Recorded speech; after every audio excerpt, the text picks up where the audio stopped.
혹시 마음속 깊은 곳에 나만 아는 이야기가 잠들어 있다고 느껴본 적 있으세요?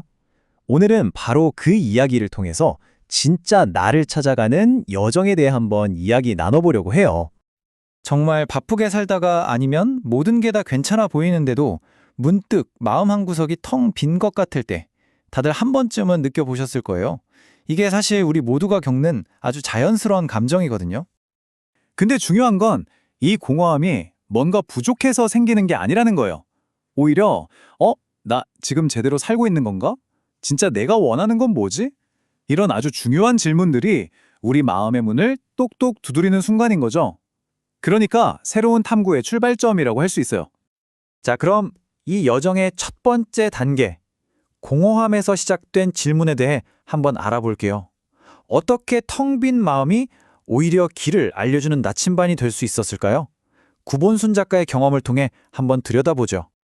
고본순 작가님도 어느 날 문득 그런 공허함을 느꼈다고 해요. 그러다 우연히 나를 스토리텔링하는 글쓰기 워크숍에 참여하게 됐죠. 그리고 막상 글을 쓰기 시작하니까 마음속에서 아주 단순하지만 강력한 질문 하나가 툭 튀어나왔대요. 바로 내 꿈은 뭐니? 모든 건 바로 이 질문에서부터 시작됐습니다. 자, 그럼 이제 두 번째 단계로 넘어가 볼게요. 내면을 들여다볼 용기입니다. 그 질문의 답을 찾으려면요, 우리 자신의 지난 시간을 솔직하게 마주할 용기가 필요하거든요. 왜냐하면 우리 삶이 늘 반짝이는 순간들로만 채워져 있는 건 아니잖아요. 그쵸? 때로는 아프고 또 무언가를 잃어버리는 순간들도 분명히 있었을 거예요. 그리고 그런 기억들을 다시 꺼내보는 건 사실 꽤 큰 힘이 필요한 일이죠. 예를 들면 이런 것들이죠. 집안의 맞이로서 느껴야 했던 그 무거운 책임감, 사랑하는 사람을 먼저 떠나보내야 했던 경험, 혹은 코다 가정처럼 남들과는 조금 다른 환경에서 겪었던 어려움들, 바로 이런 조각들이 모여서 지금의 나를 만든 아주 중요한 부분이 된 거예요. 여러분의 삶에는 어떤 조각들이 있나요? 여기서 정말 중요한 포인트가 있어요. 이런 아픈 기억들을 그냥 외면하는 게 아니라 이것도 내 삶의 일부였지 하고 인정하고 받아들일 때 바로 그때 진짜 치유가 시작된다는 겁니다. 그리고 놀랍게도 그 경험이 다른 누군가에게는 큰 위로가 되기도 하고요. 자, 이제 세 번째 단계입니다. 당신이 누구인지 발견하기. 이 과정은 단순히 옛날 일을 회상하는 게 아니에요. 훨씬 더 적극적으로 나를 찾아가는 여정이죠. 스토리텔링이라는 게 뭐냐면요. 그냥 글을 쓰거나 말을 하는 그 과정에서 막연하고 흐릿했던 내 감정들이 선명해지는 거예요. 머릿속에 뒤죽박죽 엉켜있던 생각들이 착착 정리가 되면서 내가 이런 사람이구나 하고 깨닫게 되는 그 과정 자체를 말하는 거죠. 우리는 가끔 스스로를 딱 하나의 역할로만 생각할 때가 많아요. 나는 그냥 엄마야, 나는 회사원이야, 누구의 자녀일 뿐이야 하고요. 그런데 정말 그럴까요? 우리의 진짜 모습은 훨씬 더 다채롭고 입체적이에요. 이 표를 보시면 바로 이해가 되실 거예요. 우리는 누군가의 부모인 동시에 또 누군가에겐 자녀잖아요. 누군가를 가르치면서 동시에 끊임없이 배우는 사람이기도 하고요. 앞서 이야기했던 구본순 작가님도 자신을 맞이이면서 동시에 농인의 배우자라고 소개했듯이 우리 안에는 정말 다양한 모습이 함께 살고 있는 거죠. 네 번째 주제는 바로 치유의 도구로서의 글쓰기입니다. 글 쓴다는 행위가 어떻게 우리 마음을 어루만지는 강력한 도구가 될 수 있는지 그 방법에 대해 좀 더 깊이 들어가 볼게요. 이게 정말 신기한 지점인데요.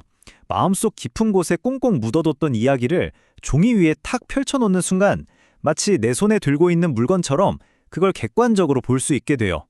감정의 소용돌이 한가운데 있다가 한 발짝 뒤로 물러나서 이런 일이었구나 하고 바라볼 수 있는 힘이 생기는 거죠. 이 치유의 과정을 간단하게 4단계로 정리해 볼 수 있어요. 첫째, 일단 이야기를 밖으로 꺼내요. 둘째, 그걸 한 걸음 떨어져서 바라봐요. 셋째, 그러면서 그 경험이 지금의 나에게 어떤 의미인지 진짜 뜻을 이해하게 되고요. 마지막으로 마침내 그 기억에 묶여있던 무거운 감정의 짐을 훌훌 털어버리게 되는 겁니다. 정말 그렇죠. 상처받은 기억도 글로 쓰면 그 무게가 조금 가벼워집니다. 이 문장이 모든 걸 말해주는 것 같아요. 아무리 아픈 기억이라도 글로 써내려가는 그 행동만으로도 그 무게가 한결 덜어진다는 희망을 주는 메시지죠. 자, 지금까지는 나 자신에게 집중했다면 이제 마지막 5번째 단계로 가볼게요. 당신의 이야기는 선물입니다. 내 이야기가 어떻게 다른 사람들과 연결되고 서로에게 선물이 될 수 있는지에 대한 이야기예요. 아마 많은 분들이 이런 걱정을 하실 거예요. 내 이야기는 너무 평범하고 심지어 좀 엉망진창인데 이게 무슨 가치가 있겠어? 하고요. 하지만 진짜 중요한 진실은 오른쪽에 있어요. 여러분의 꾸밈 없는 그 솔직한 이야기가 비슷한 아픔을 가진 누군가에게는 아, 나만 혼자가 아니었구나 하는 세상 가장 큰 위로와 용기가 될 수 있다는 겁니다. 그러니까 꼭 기억해 주세요. 우리의 목표는 완벽한 이야기를 만드는 게 아니에요. 진실한 이야기를 나누는 거죠. 여러분의 이야기는 그 자체로, 있는 그대로 정말 소중합니다. 그리고 글쓰기가 가진 또 하나의 정말 아름다운 힘이 있는데요. 바로 내 안에 있는 과거에 상처받았던 내면 아이에게 말을 걸어주는 거예요. 시간을 거슬러 올라가서 그 아이에게 다가가 이렇게 말해주는 거죠. 네가 그때 얼마나 힘들었는지 나는 다 알아. 네가 느꼈던 모든 감정들 다 괜찮아. 이젠 정말 괜찮아. 하고요. 이렇게 모든 이야기가 결국 처음 시작했던 그 자리로 다시 돌아오네요. 텅 비어버린 마음에서 시작됐던 작은 물음표 하나가 결국에는 진짜 나를 찾아내는 이 위대한 여정의 시작점이 되었던 거죠. 그래서 마지막으로 이 말씀을 꼭 드리고 싶어요. 혹시 지금 마음이 공허하고 길을 잃은 것 같은 기분이 드신다면 그건 결코 끝이 아닙니다. 오히려 가장 강력한 가능성을 품고 있는 새로운 출발점이라는 걸 잊지 마세요. 자, 이제 여러분의 차례입니다.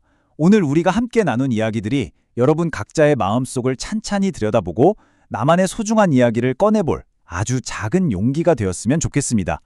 여러분은 어떤 이야기를 들려줄 준비가 되셨나요?